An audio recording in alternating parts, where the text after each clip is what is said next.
phó thưa tăng vị.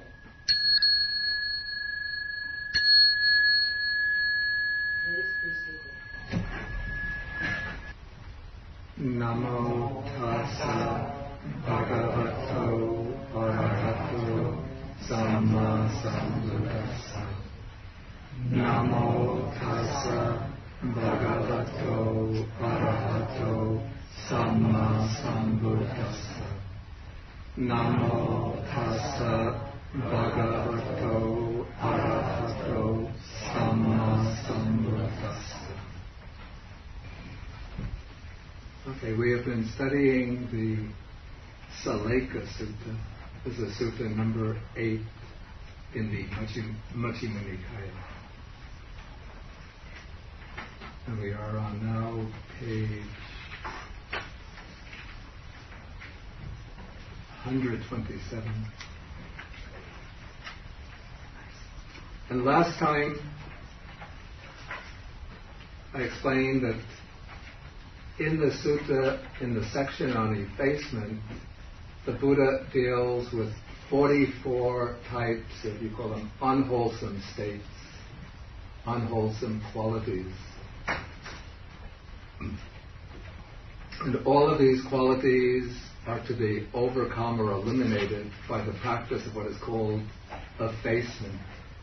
The word effacement is somewhat obscure in English, but we can understand it as the gradual wearing away, the gradual elimination of defilements.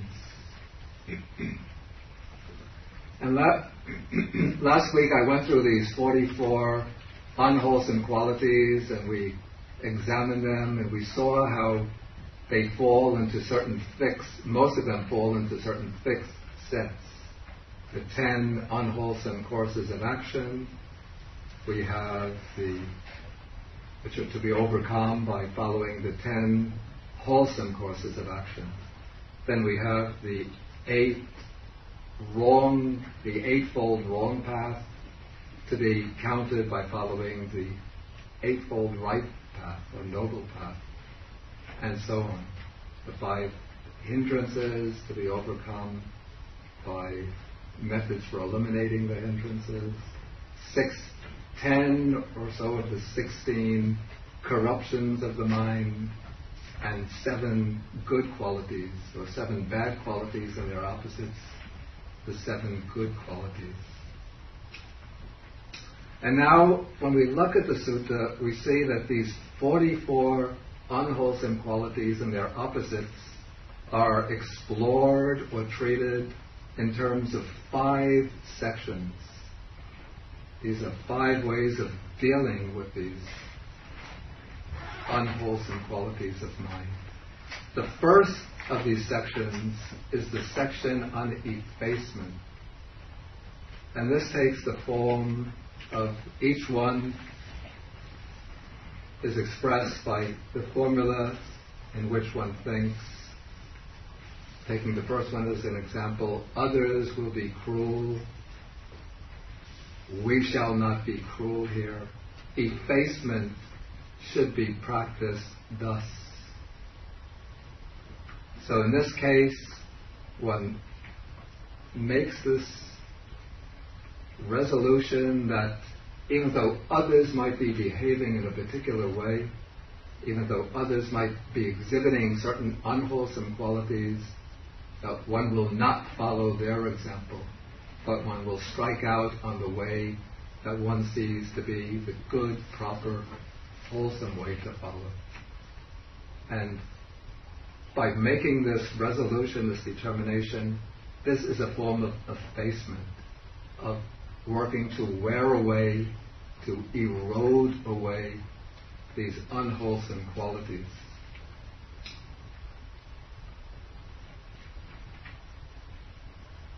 Now it seems to me that the next sections present a kind of sequence of development. I don't know whether they are to be seen as developing the practice of effacement further, or actually starting with the beginning. It seems to me that almost with the section called Inclination of Mind, we start at the very beginning. We go back to the beginning, so to speak, and then trace the process of overcoming the unwholesome states through certain stages. And so here, the Buddha says, I say that even the inclination of mind towards wholesome states is of great benefit. So what should be said of bodily and verbal acts conforming to such a state of mind?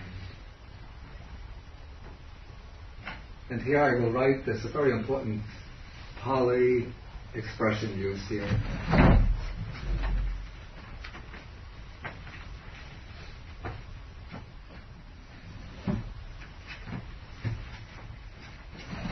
Chitupada. The Chinese would be Fa Shin. Fa Shin. Yeah. Now this word can be understood.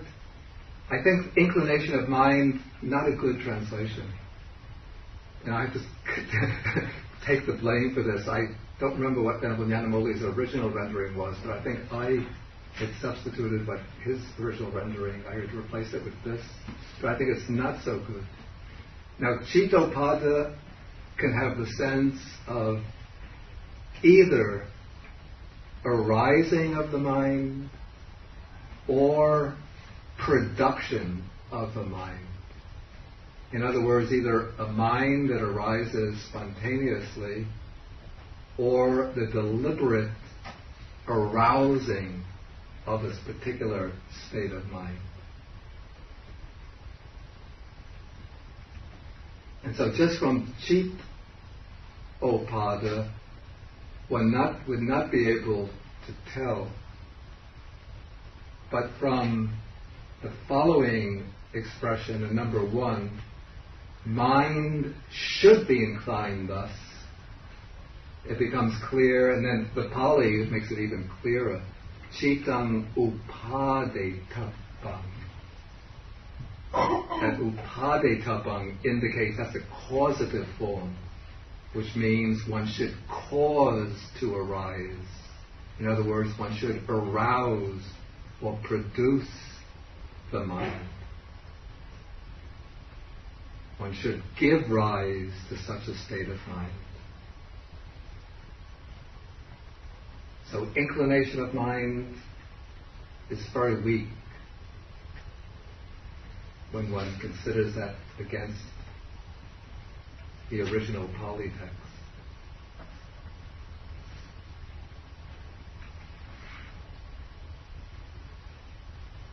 And so the Buddha is saying that even the production of the mind, the arising, the arousing of the mind towards wholesome states is of great benefit. So what should be said of would be the disposing of the body and of speech in the direction of such a state of mind. In other words, what should be said of acting or speaking in conformity with such a state of mind. And with this statement, the Buddha is indicating that the arousing, the deliberate cultivation of the mind, of the intention, is the most important starting point in the development of the entire wholesome way of life. That if one doesn't make a deliberate effort to cultivate wholesome intentions, wholesome resolutions, wholesome determinations, if one just leaves it to chance, sometimes one will do what is proper, other times one will follow one's own inclinations. When one follows inclinations, they usually lead in unwholesome directions. So if one just follows one's own inclinations, then one will usually get into trouble. So here, the Buddha is emphasizing the importance of generating, producing the disposition of mind towards the wholesome, making the resolution. Then the commentary elaborates on this passage and explains how everything wholesome in the practice of the Buddha Dhamma begins with the arising of the appropriate state of mind. So it's through generating the determination at the very beginning of one's life as a Buddhist, I will take the 3 refuges and 5 precepts, that one then undertakes the action of undertaking the refuges and precepts.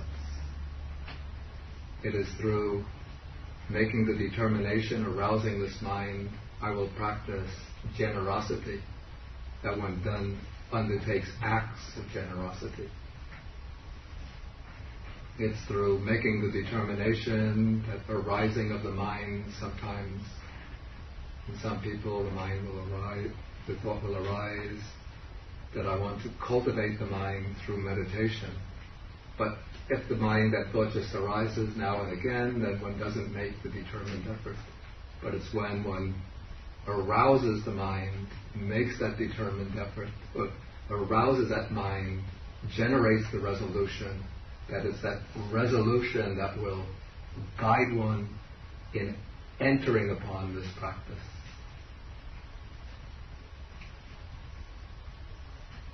And then, of course, the commentators are monks, and so then they say, well, it's the resolution, if the mind arises, that I will go forth into homelessness. So that thought arises, but if you just let the thought arise, then it will fade away. But at a certain point, when the thought arises, then one has to turn it into that resolution, determination.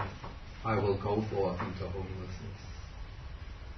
Then one wants to develop the meditation subject up to the level of the jhanas. Again, one has to make the resolution, I will develop the jhanas. One wants to develop insight, one has to arouse that mind to develop insight. And so everything depends upon the resolution. And in the case, even those who become arhats, Buddhas, that happens because there arises that determination, that resolution. First, either the resolution, the mind wishing to be entirely liberated, free from the round of samsara, or there arises the mind wishing to achieve complete enlightenment of Buddhahood. That is Chitopada. It all comes about with the arising of the appropriate state of mind. Now, in the case of the practice for effacement, here the Buddha says that one should arouse the mind for each of these 44 ways of eliminating the unwholesome states. The text here is abridged, so it just begins first, second, then we jump quite ahead to the 44th. Now, it's very useful for one's personal development. This is what I often recommend. If you try to develop all 44 of these, you'll think it's too much, cannot do it. But look through the list and try to find 3 or 4 that particularly applicable to yourself.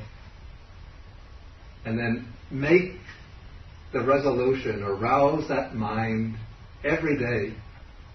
Just do it once a day, maybe twice a day if you have that problem, if it's really a difficult problem.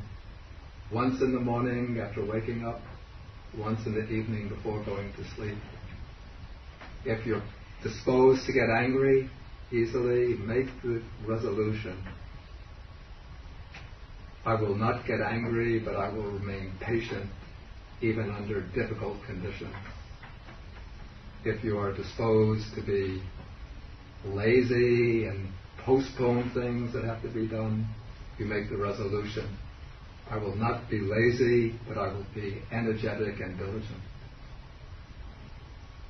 If you are disposed to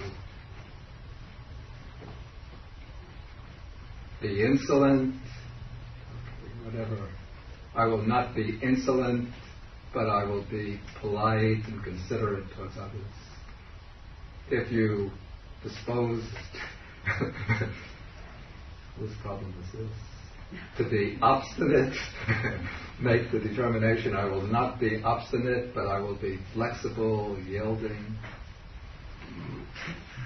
Then, if you're disposed to adhere to your own views, to hold on to them tenaciously, relinquish them with difficulty, you can use a reflection that I will relinquish, I will just be concerned with the truth, not to hold to my own views.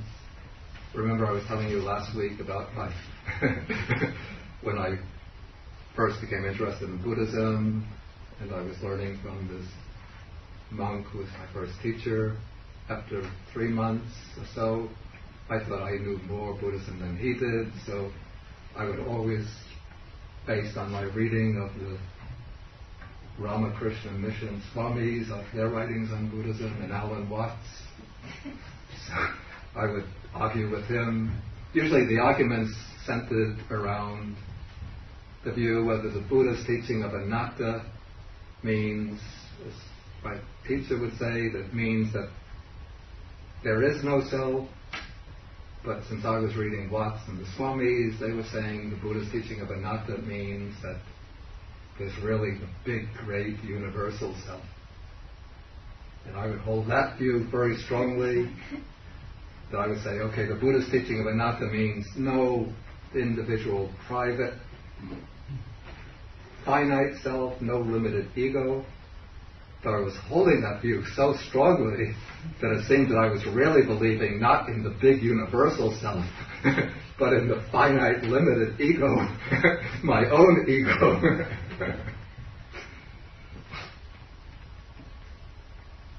But finally, when he taught me, you have to be concerned not with whether your view is right, not with whether the other person is wrong. Just think, whether I'm right or wrong, that doesn't make any difference. The important thing is to find out the truth. And that was very useful.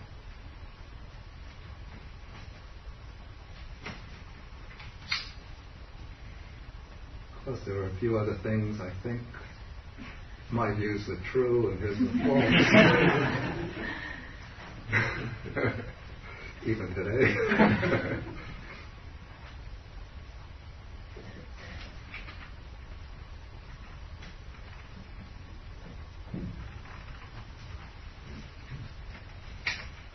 And so, just go through, and you'll find that it's very, very helpful to do this. You don't do it just 1 or 2 days and then think, well, I've tried it already. It isn't working. Here it is, the 3rd day, and I'm still getting angry. I'm still lazy. I'm still obstinate. It's not a matter of 2 days, 3 days, but do it every day like this.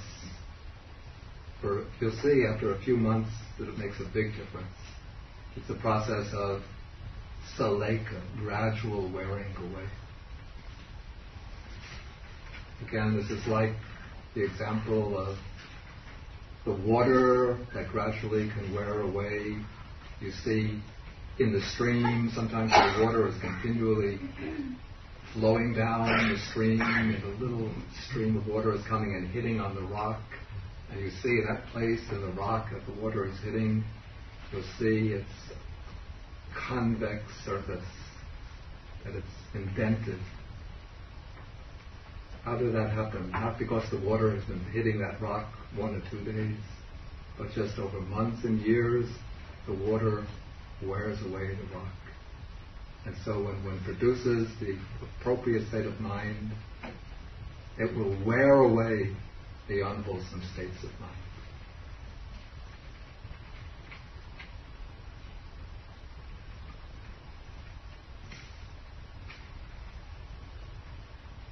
Okay, so this is the inclination of mind, or better, the production of mind, the arousing of the mind.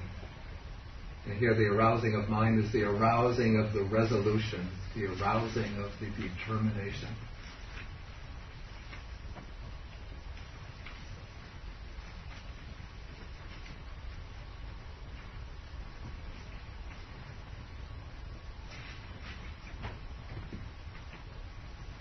Okay, now the next section on page 128, this is called the avoidance section.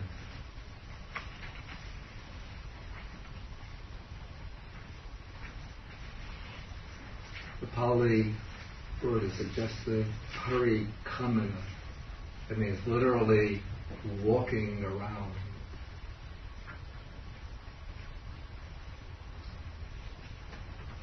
Okay, so the Buddha uses an example, a simile. He says, suppose there were an uneven path.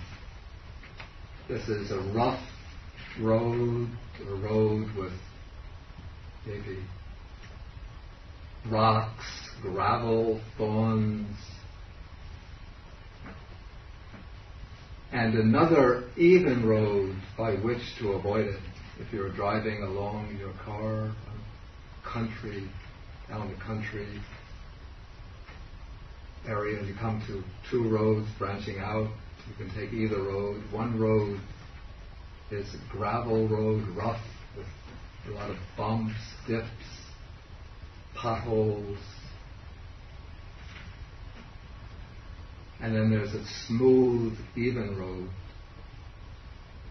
And so you would avoid the rough, rugged road, and you would take that smooth, even road. Of course, you don't want to damage your car. Or if you're walking, you don't want to. Well, here we wear shoes, so it doesn't matter. But I'm thinking in South Asia, people often walk barefoot. And so one wants to avoid getting the feet hurt, so one takes the even road. And so I think this section now is taught, and so just to complete, the Buddha says, and so too, a person giving to cruelty has non-cruelty by which to avoid it. Then he continues, with the 10 unwholesome courses of action. One given to killing living beings has abstention from killing living beings by which to avoid it.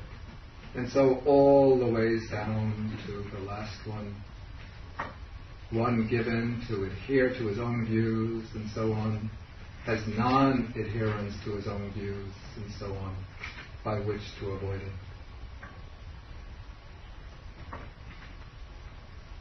I think this passage can be understood from several points of view. For one thing, here the Buddha is teaching that for every unwholesome state of mind, for every unwholesome quality, there is some remedy for that quality. There is some way to overcome it. And this is one of the most striking things, most impressive things about the Buddha's teaching, is that for all the different defilements of the human mind, whether it be defilements expressed in bodily action, defilements expressed in speech, defilements in thought, the Buddha has some antidote for those defilements. That's why the Buddha is called the great physician. Because the great physician doesn't just have one medicine for every patient, but the great physician knows that patients that come to him will have many, many different illnesses. And so that great physician will have many medicines to prescribe. He'll know many different types of treatment. And so the Buddha understands completely the workings of the mind. He knows all of the weaknesses of human nature, all of the proclivities, the obstacles that human beings face, and he knows the way to overcome those weaknesses, the way to break through those barriers and obstacles. And so he teaches all of these different remedies or antidotes for the different defilements and unwholesome ways. And so this passage is stated in order to say that for every defect, for every obstruction, there is some way to overcome that. And I think this passage now is stated here because this is the appropriate passage after one has produced the determination, produced that resolution to cultivate the wholesome. Then one sets out on the path. And so as one is walking along the path, then one will sometimes meet new obstacles that one hasn't expected to encounter. Say a person who is given to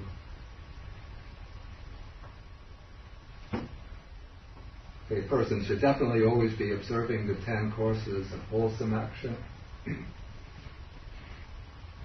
But somebody might be angry and resentful. Okay, and so they're working on overcoming anger and resentment. Then suddenly they might notice something new in their character. Maybe once they get some success in overcoming anger and resentment, suddenly they become arrogant.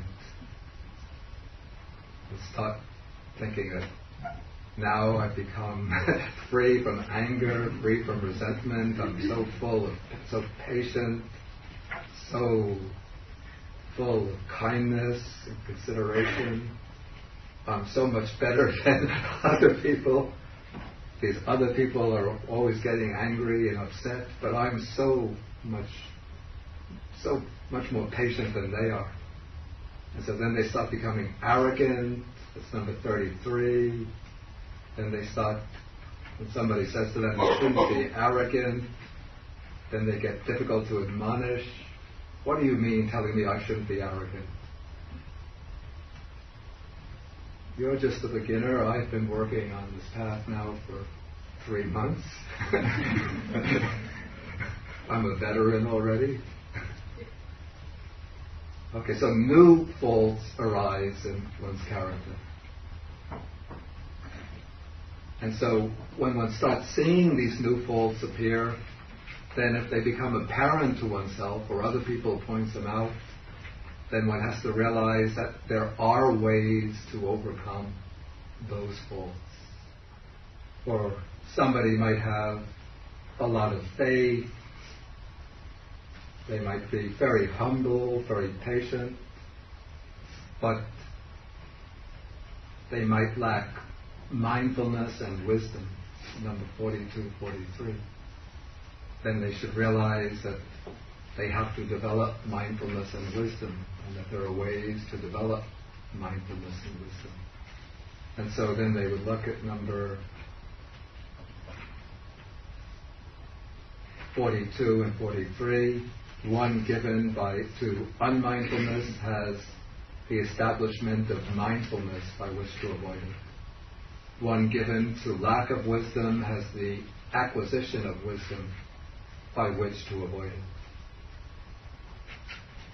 And so whenever one sees some weak spot, some defect in one's character, then one will check that defect against this list of unwholesome qualities and see that there's some way to avoid it.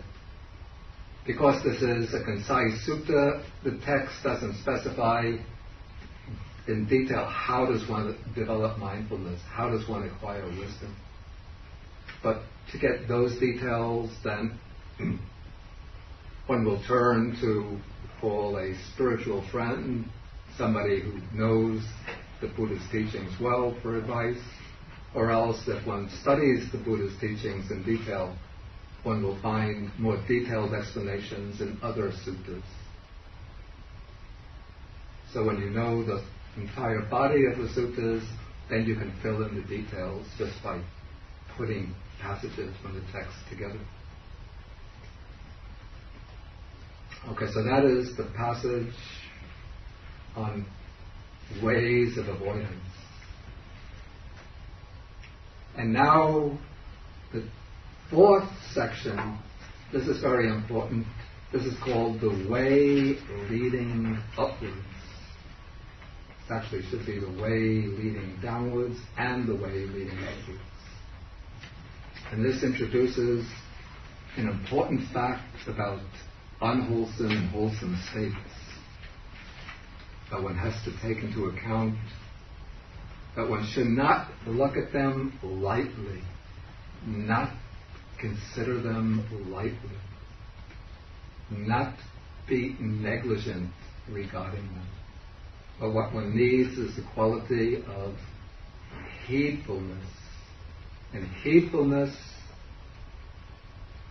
appamada, means in part that one recognizes that one's qualities of mind, qualities of character, one's actions have consequences.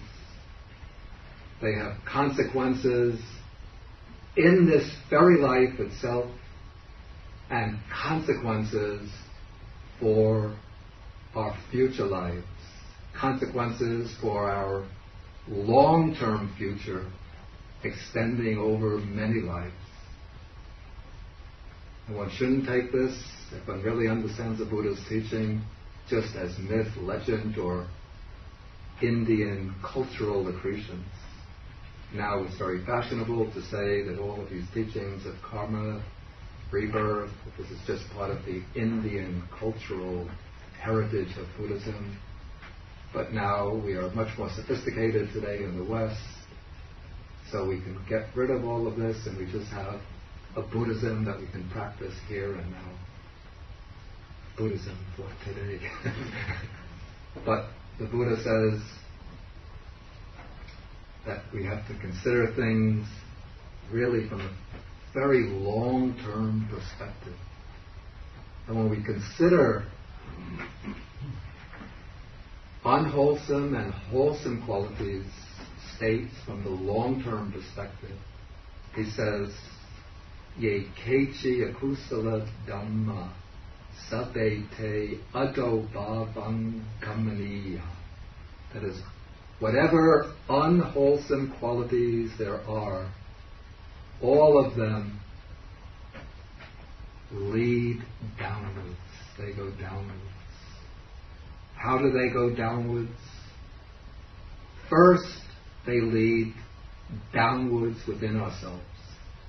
That is, when these unwholesome qualities arise in the mind, naturally they arise through long-term conditioning. That can't be helped.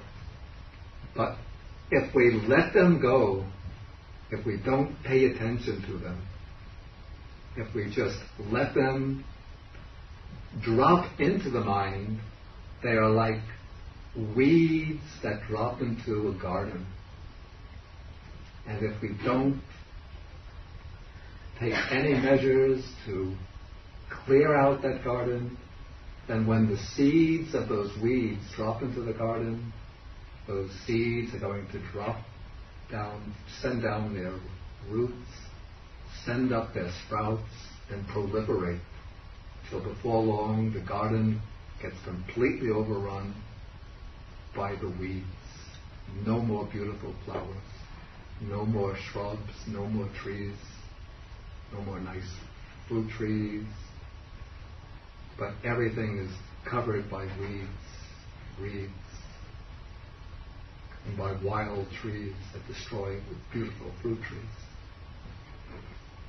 And so the unwholesome qualities, the unwholesome thoughts, unwholesome intentions that we let go drop into the mind, they send down roots and they sprout, and gradually they start to overcome our mind and take possession of the mind until our character gets shaped by those thoughts, by those intentions. Those thoughts, those intentions, those inclinations proliferate. It's sort of like, not simply like weeds, but it's like an underground network of weeds. Is there a special name for that?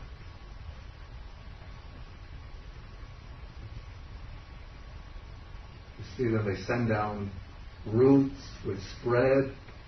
Actually in Pali, that's the idea. It's a Maluva creeper. They send down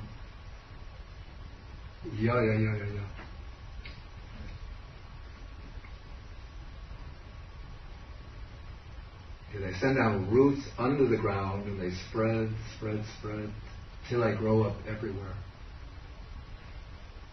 This is the creeper that creeps above ground, the Maluva creeper, in the forest, and it spreads, it grows along the surface of the ground, then it sends up a shoot which climbs up a tree, climbs and winds around the tree, then other shoots go along the ground and climb up other trees, and they wind around the tree, then they grow all over the tree, then they become so massive that they prevent the tree from growing, they stunt the growth of the tree. And eventually they become so heavy that they could cause the tree to collapse. There's a sutta about that. I think it's number 45.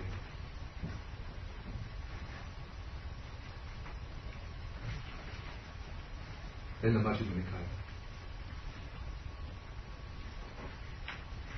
Okay, so this is the way unwholesome states take root in our character. They pull the character, the mind downwards.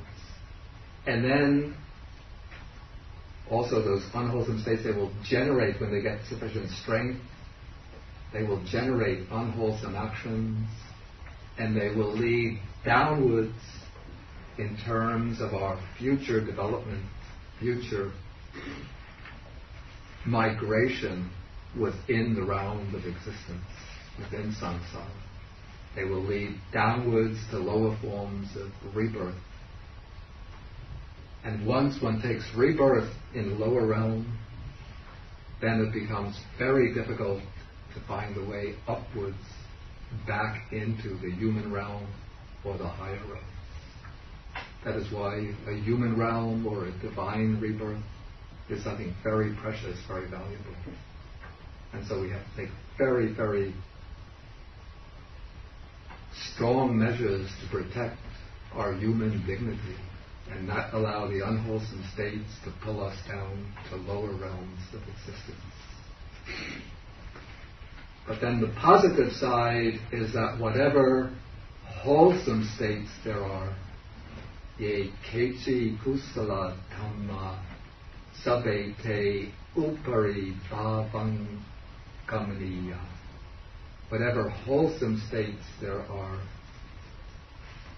they all lead upwards. That is, the wholesome states, those states we have to deliberately cultivate. We have to cultivate with right effort, with energy, with diligence. But when we cultivate them, they lead upwards. They lead to the purification of the character. They lead to the nobility of our character. They lead to the growth of wisdom. And they lead upwards to higher states of rebirth.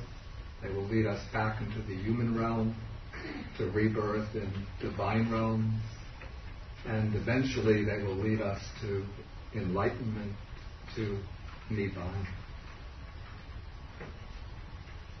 And now, in this antithesis, or this opposition between the unwholesome states and the wholesome states, the Buddha says that, again, for each of these defiled states, we have the wholesome opposite to lead us upwards. So if we are disposed to cruelty, or to harmfulness, to harming others, or if a person even has some sadistic trait, enjoys tormenting animals, that person has non-cruelty, developing a mind of compassion to lead him upwards. And so for each of the other 44 states, one given to killing living beings has abstaining from killing living beings to lead upwards, one given to adhere to his own views, and so on, has non-adherence to his own views to lead upwards. Okay, now we come to the fifth section. And now the Buddha sounds a rather stern warning. I think that warning comes now because now we are taking the upward path, we are going upwards, upwards, upwards. And as one goes upwards, one might start thinking that, okay, now I've reached a certain high level, I can stop here, I don't have to go any further. And so he says, Chunda, that one who is himself sinking in the mud should pull out another who is sinking in the mud, that is impossible. That one who is not himself sinking in the mud should pull out another who is sinking in the mud, that is possible. That one who is himself untamed, undisciplined, and with defilements unextinguished, should tame another, discipline him, and help extinguish his defilements, that is impossible. That one who is himself tamed, disciplined, with defilements extinguished, should tame another, discipline him, and help extinguish his defilements, that is possible. Okay, so this is a kind of warning to those who are not yet themselves out of the mud to take upon themselves the role to think that they could start pulling others out of the mud, to start taming, disciplining, and liberating others. I know you might be thinking, okay, then what are you? That is, what am I doing up here giving a lecture? And I agree with you. I mean, I'm not out of the mud yet myself, and I really should take God's advice to heart, close the books and go back to my room and just meditate all the time. But nowadays, if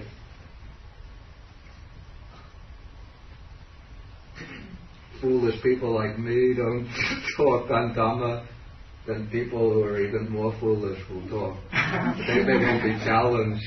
They're talking anyway, but they won't be challenged. So, what to do? But I don't think that we have to take this statement to mean that one shouldn't speak on Dhamma until one is completely enlightened, completely liberated. But I think this is a warning that one shouldn't really consider oneself fully capable of liberating others while one still has work to do. And especially when one is really sunk in the mud, still overwhelmed by defilements, one should not start setting oneself up in the position of being a teacher. Too many, I have to say, who make maybe a little progress in meditation, a little progress in learning in the past, even nowadays, start thinking, now I'm ready to become a Dharma teacher. And then usually you get like a, what do you call this, a curriculum vitae or like bio file, is that what it's called? Bio sketch. So-and-so spent 3 years as a monk in Asia. Now he's back in America. Why didn't he stay a monk?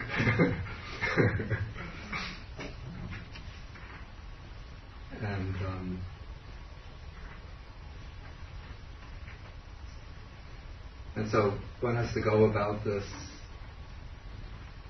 in a very cautious way when one is teaching, and not jump in and start thinking, I've gotten a little knowledge, now I'm ready to start pulling everybody else out from the mud. And there's an important word here which is impossible to translate properly into English. The word rendered unextinguished and extinguished, because this is the word with overtones. The Pali word is unextinguished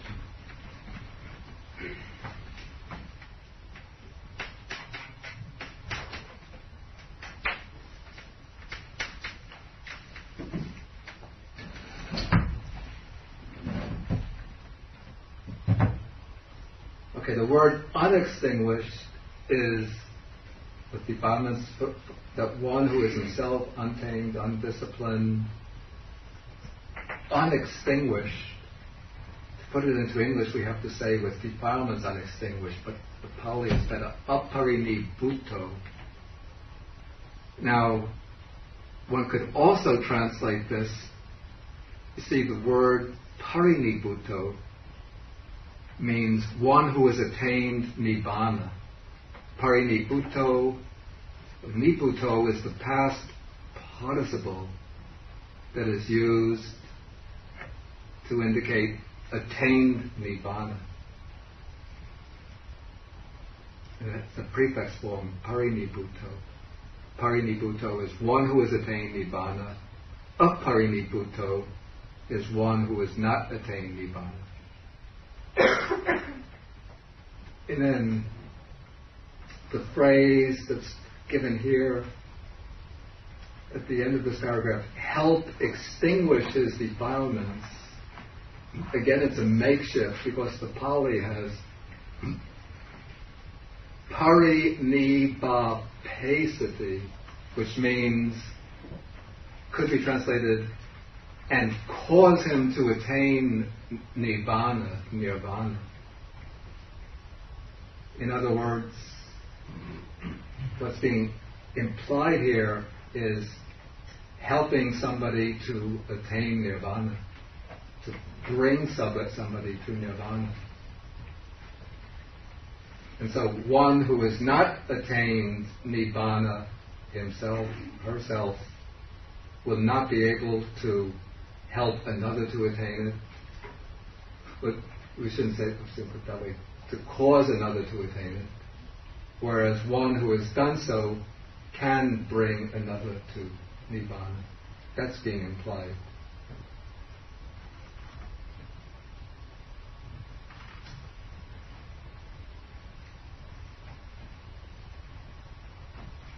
And now this is used, this idea of extinguishing is used not in relation to one person helping another to extinguish the defilements, but that one person, himself, herself, has the ability to extinguish his or her own defilements. And the way to do that is to use the wholesome qualities, each of the 44 wholesome qualities, to extinguish the unwholesome opposite. So, for example, a person given to cruelty has non-cruelty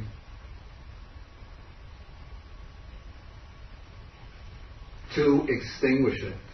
And the word to extinguish it here is parinibbanaya.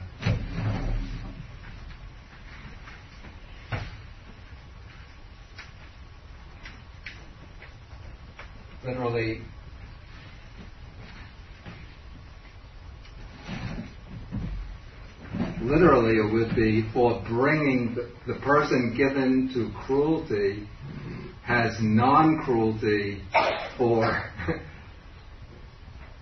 bringing cruelty to nibbana.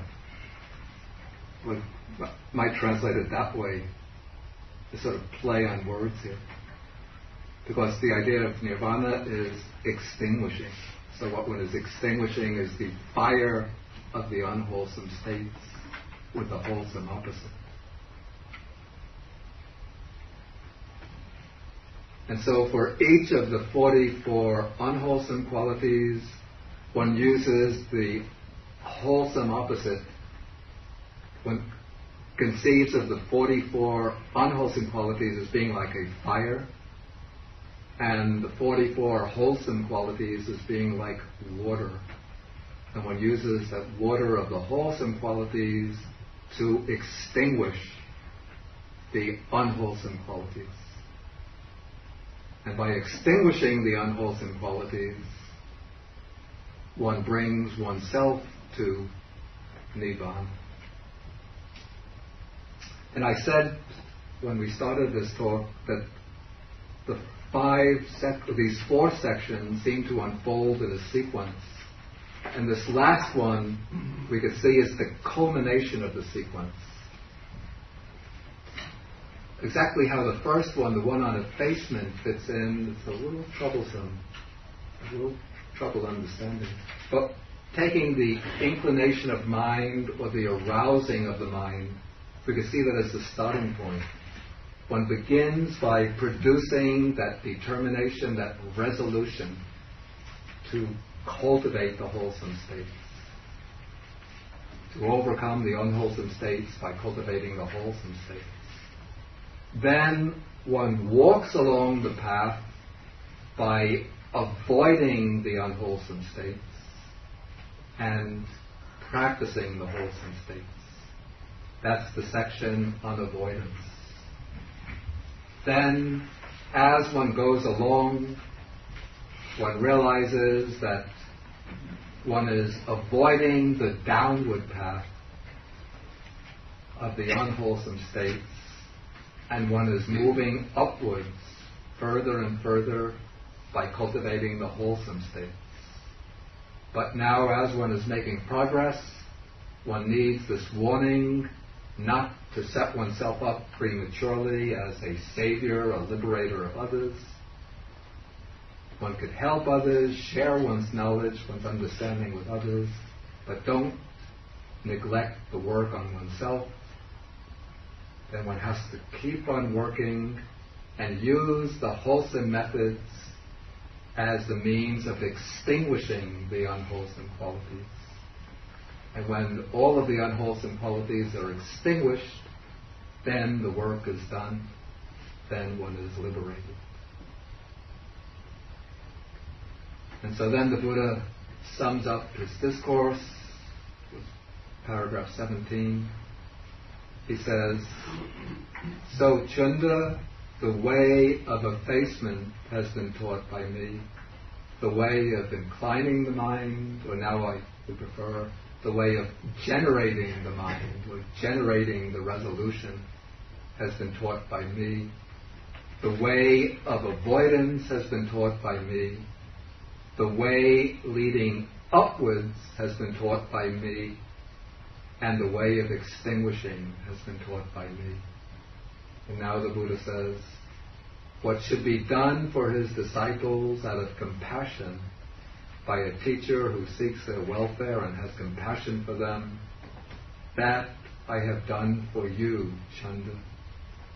There are these roots of trees, there are these empty huts.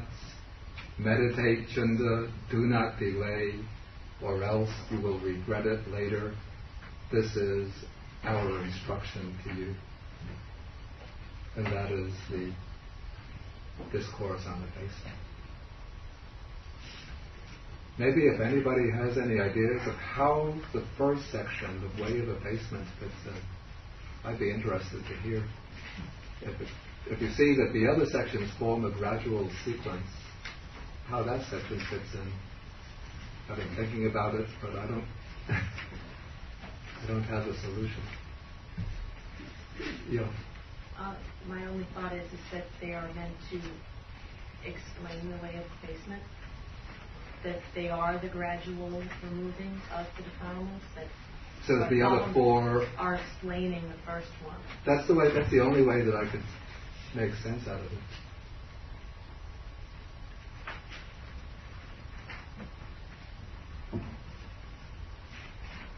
But then one would expect the Buddha to say, I will teach you the way of effacement. And what is the way of effacement?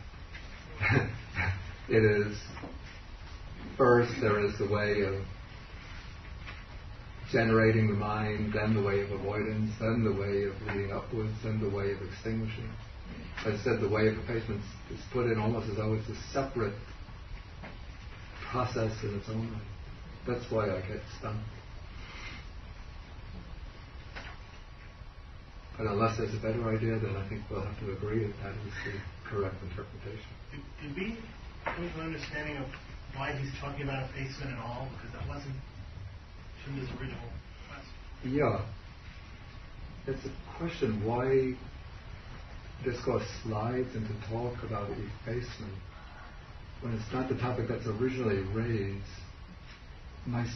this is what my hypothesis would be. Maybe I don't have a definite hypothesis. I guess the reason I'm asking is I'm kind of curious why he's talking about it. Maybe if we understood why he was talking about effacement to begin with, we can understand. What I would suppose is that, Chunda comes with this question about, this is in paragraph 3 of the Sutta. Apparently there are some monks who have been still in the beginning of their training, and they think that they have been abandoning and relinquishing these views about the world and about the self. In other words, this means that they think that they've attained the first stage of awakening, the stage of stream entry. And then the Buddha corrects this misunderstanding and says that these views that arise in the world connected with doctrines of the self or about the world, these views are abandoned when one sees things with proper wisdom as this is not mine, this I am not, this is not myself. So this implies that some people have been overrating their achievements. So this overrating the achievement or overestimating oneself is the kind of defilement or mistake. It's a kind of mistake about oneself, putting oneself up too high. And now there would also be some practitioners, I think now the Buddha's changing the topic, but it's still within a parallel track, that there are other meditators who have been attaining the jhanas, and they are thinking that they are, by attaining the jhanas, that they are eliminating defilements. This is effacement. And the Buddha now wants to point out that these attainments of the jhanas, that this is not effacement, not the elimination of defilements, but just pleasant abiding. And so the parallelism here, let's put it this way. They think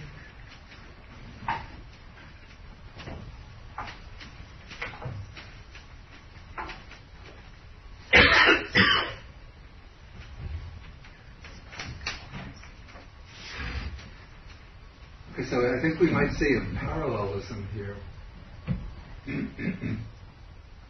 The question, the opening question is about beginners in the development of insight who make the mistake of thinking that they are abandoning views. In other words, that they are stream enterers. And then the Buddha says this is not the case. It's not just at the beginning of insight, but it is when one contemplates everything as non-self that one is able to abandon the views.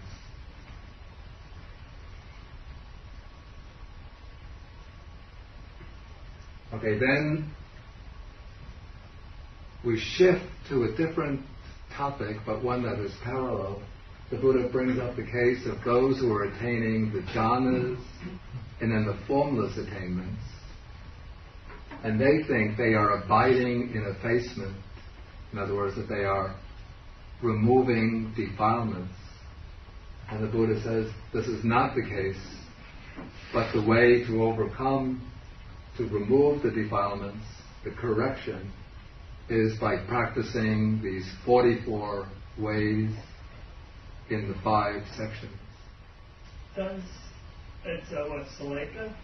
Sallekha is the word. Does it appear with some sort of greater frequency in other books of the canon? There's only one other reference in the whole Majjhima Nikaya. Yeah, it doesn't occur frequently at all. I don't think it occurs in the Samyutta Nikaya at all. Anguttara Nikaya, I'm not sure, but probably not very often. It's not a common term. Of the vast similes and ways he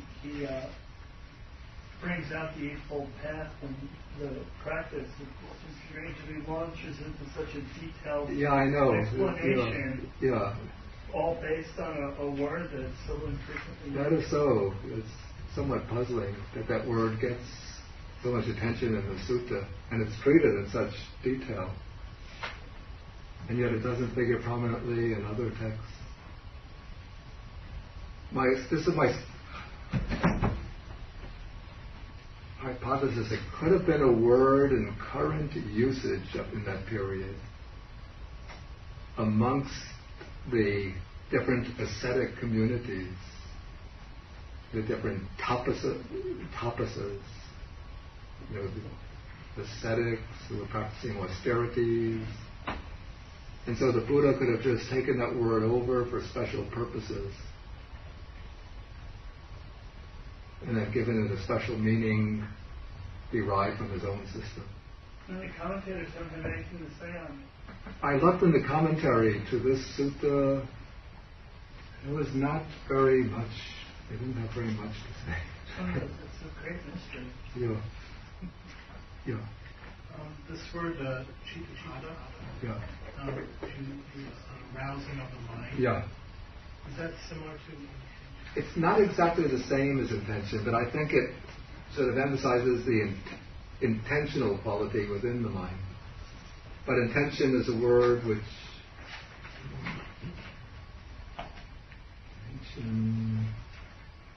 I would say it's more the aspect of determination, resolution. But there's determination within that. There's intention within that. But I wouldn't just equate it flatly with intention. Just looking in the Suddhimagga. Yeah, I think it's mentioned in a connection with the ascetic quality. Yeah, it's just said that the ascetic practices, like wearing rag robes exclusively for almsround, living at the foot of a tree, taking only one meal a day, sometimes living in a cemetery, these practices are considered to be forms of effacement, or Sallekha.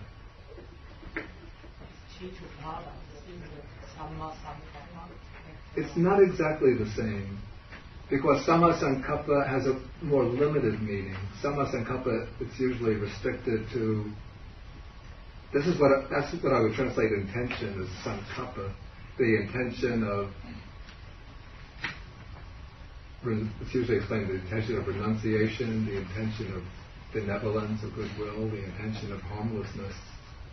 So it's just restricted to those three.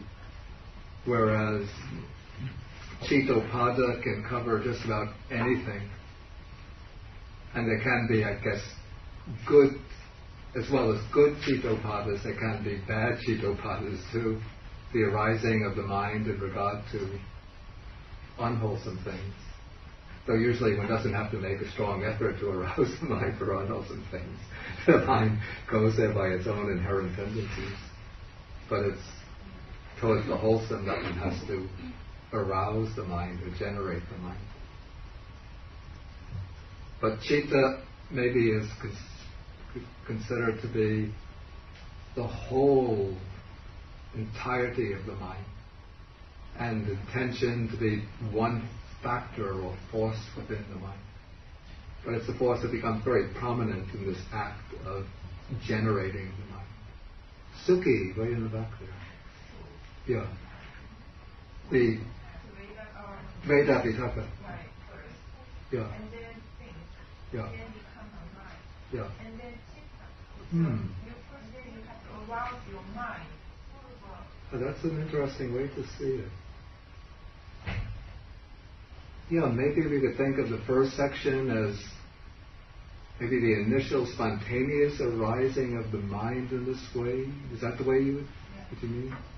And then the second one, the production of the mind, the arousing of the mind, is more like a deliberate generation of the mind. That is a possibility. Yeah. Yeah. Yeah, that's different. Anyway, I think we've come to the end of our time. Actually, we are over the time limit. Okay, next time we will do very important sutta number 2 in the Majjhima Nikaya. That is the Sabbasata Sutta.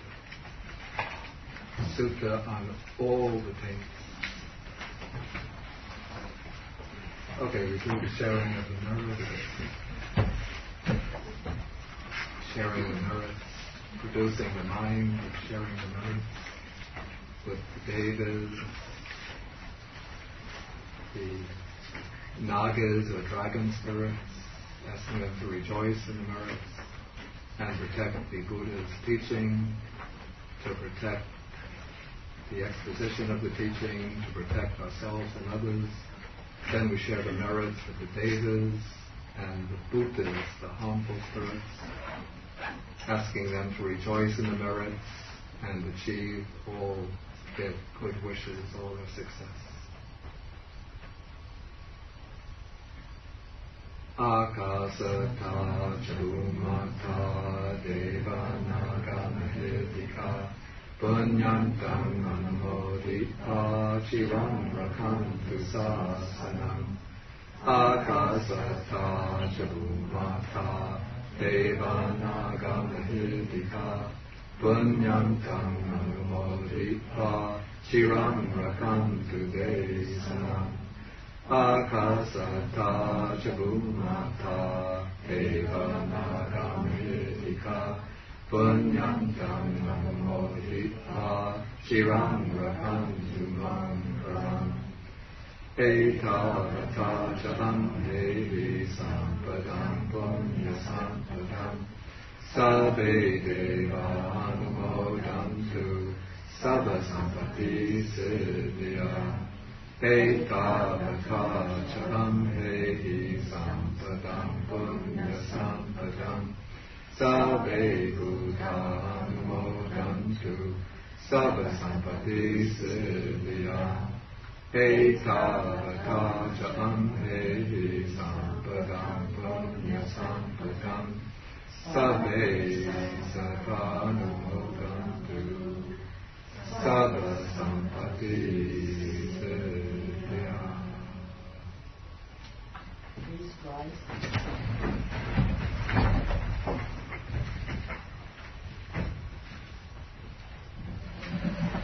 Follow the Buddha.